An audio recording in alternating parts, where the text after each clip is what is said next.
शुभ प्रभात विद्यार्थियों। आज हम कक्षा 6 की मैथ में 5.6 एक्सरसाइज को आज देख रहे हैं और 5.6 का हम करने जा रहे हैं। अब पहला प्रश्न, ये पहला प्रश्न बच्चों इस प्रकार से है कि निम्नलिखित त्रिभुजों के प्रकार को बताइए। ठीक है, अब इसका ए नंबर को आप ध्यान से देखेंगे, दिया है कि जिसमें जो भुजाएं हैं वह 7 और 8 और 9 सेंटीमीटर हो। तो आप यहाँ पर देख रहे हैं हर भुजा क्या है, एक जैसी जो है यहाँ नहीं है, अलग अलग है। देखो, एक 7 है, एक 8 है, एक 9 है, मतलब एक बराबर नहीं है ना।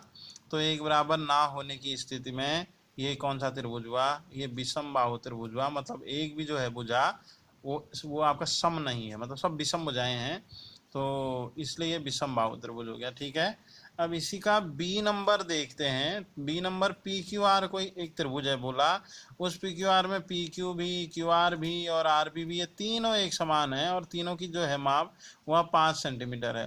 तीनों एक समान होने की स्थिति में हम उस त्रिभुज को क्या कहते हैं, हम समबाहु त्रिभुज कहते हैं। तो बच्चों ये त्रिभुज क्या हो गया, ये हो गया समबाहु त्रिभुज। ठीक है, अब इसी का सी नंबर देखते हैं। ए बी सी में आपका त्रिभुज में एक त्रिभुज है, ए बी बराबर 8.7 सेंटीमीटर, बी सी बराबर 6 cm and A C equal to आपका 7 cm। ठीक है, तो इसमें भी एक बराबर है साइड्स, क्या यहाँ भी नहीं है, तो इसलिए ये भी क्या हो गया, एक विषम बाहु त्रिभुज हो गया। ठीक है, अब डी वाला देखते हैं। एक त्रिभुज डी एफ है जिसमें कोण डी क्या है आपका 90 अंश है। अगर किसी एक त्रिभुज में कोई भी कोण अगर क्या हुआ आपका 90 अंश होता है तो उसे हम कहते हैं आपका समकोण त्रिभुज। तो ये त्रिभुज का नाम हो गया आपका समकोण त्रिभुज। ठीक है बच्चों, अब इसी का ई नंबर हम देखते हैं। ई नंबर है ये ट्राइंगल एक्स वाई जेड में कोण, यहाँ भी वही है आपका कोण वाई बराबर आपका 90 अंश है, तो ये समकोण त्रिभुज हुआ। अब दूसरा, दो भुजाएं एक बराबर भी हैं, दो भुजाएं आपका सम है, तो हम समद्विबाहु भी कहते हैं उसे। ठीक है, तो इस त्रिभुज का नाम इसलिए क्या आ गया, ये एक तो एक समकोण है, फिर आपका समद्विबाहु त्रिभुज है, तो समकोण और समद्विबाहु त्रिभुज। ठीक है, इस त्रिभुज का ये नाम हो गया बच्चों। अब इसी का एफ नंबर हम देख रहे हैं। एक त्रिभुज एल एम एन में कोण एल बराबर 30 अंश है, कोण एम बराबर आपका 70 अंश है, कोण एन बराबर 80 अंश है। सारे कोण क्या है, ये 90 से कम है ना, तो इसीलिए सारे कोण न्यून कोण है, क्योंकि जो कोण 0 से ज़्यादा होता है, ठीक है, और 90 से जो कम होता है उसे हम न्यून कोण बोलते हैं, इसीलिए इस त्रिभुज का नाम हो गया न्यून कोण त्रिभुज। ठीक है बच्चों, अब दूसरा प्रश्न, ये पहला प्रश्न आपका ये पूरा हो गया। अब दूसरे प्रश्न में हम आ जाते हैं। दूसरा प्रश्न है सुमेलित कीजिए। मीन्स मेल से, ये स्तंभ ए है, स्तंभ ए के अकॉर्डिंग स्तंभ बी में उत्तर लिखना है। उत्तर लिख दिया है हमने। पहला नंबर है तीनों भुजाएं एक समान हो, या समान भुजाएं भी हम कह सकते हैं। अगर एक समान भुजाएं होती हैं तो उसे हम कहते हैं आपका समबाहु त्रिभुज। दूसरा, दो भुजाएं एक समान हो तो हम समद्विबाहु त्रिभुज कहते हैं। तीसरा, सारी भुजाएं असमान हो तो हम उसे कहते हैं आपका विषम बाहु त्रिभुज कहते हैं। और चौथा नंबर है तीनों कोण अगर न्यून कोण हो बेटा तो उसे हम कैसा त्रिभुज कहते हैं, न्यून कोण त्रिभुज कहते हैं। ठीक है बच्चों, अब पांचवा नंबर, एक समकोण हो, एक समकोण होने पर हम क्या कहते हैं, उसे हम समकोण त्रिभुज कहते हैं।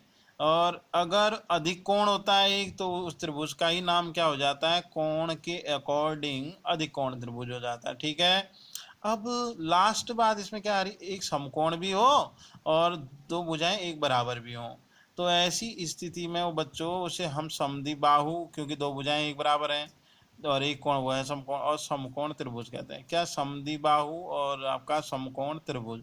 ये बच्चों दूसरा प्रश्न भी आपका पूरा हो गया। अब तीसरा और चौथा ये आपने होमवर्क में इसको हल करना है। कैसे करना है ये मैं बता दे रहा हूँ। अब यहाँ देखिए आप, तीसरा प्रश्न कुछ इस प्रकार से दिया है कि निम्नलिखित त्रिभुजों में से हर एक का या प्रत्येक का दो प्रकार से नामकरण कीजिए। अब पहला देखो, ए नंबर है ना, सारे कोण न्यून कोण है, तो एक नाम हो गया इसका न्यून कोण त्रिभुज। दूसरा नाम हो गया सारी भुजाएं असमान है, तो इसका नाम हो गया आपका विषम बाहु त्रिभुज। ये दो प्रकार से नामकरण हो गए। और इसका ये वाला है एक समकोण त्रिभुज हो गया नाम, ठीक है, और एक विषम बाहु त्रिभुज हो गया। दो नाम हो गए। अधिक कोण त्रिभुज हो गया इसका नाम, दूसरा आपका ये दोनों भुजाएं समान है तो आपका समद्विबाहु त्रिभुज, दो नाम हो गए। ये एक समकोण है आपका, तो ये हो गया आपका एक समकोण त्रिभुज और समद्विबाहु त्रिभुज, दो भुजाएं समान हैं।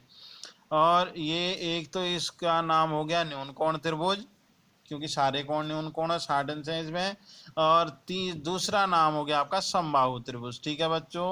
और इसका एफ वाले का नाम, एक नाम तो हो गया इसका क्या, विषमबाहु त्रिभुज, दूसरा अधिक कोण त्रिभुज, क्योंकि अधिक कोण बन रहा है एक में। ठीक है, तो ये दो प्रकार से लिखने थे नाम, ये आपने लिख दिए। और चौथा प्रश्न, इसमें तीलियों की सहायता से क्या बनाने हैं, आपने बनाने हैं ट्रायंगल, जैसे इसमें वो कर रखे हैं ना आपका, बना रखे हैं, ऐसे आप लोग बनाएंगे। कॉपी में गोंद की सहायता से या फेविकॉल की सहायता से आप तीलियों को आप चिपका देंगे। ठीक है, फिर उन तीलियों की आप क्या करेंगे, उस संख्या को भी आप गिन लेंगे। ठीक, ओके, थैंक्स।